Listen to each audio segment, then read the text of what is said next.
Hey everyone, welcome back with me again in this channel. So on today's tutorial, I'm going to show you how you can get this mythic dotted stingray in Fish It.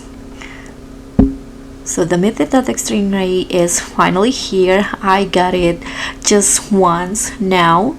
Let me show you the exact locations to get it. So you can just in the Fisherman Island here, you can from the docks near the teleport door in here, you can just go fish under this tree where there is this cat looking sand. So I got it in this exact location. And as for the road, I'm using the Gross Fin road, and also I'm using the corrupt bait.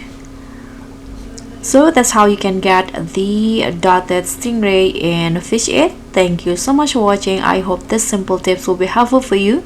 Don't forget to like, comment, and subscribe. Also click on the thanks. Bye.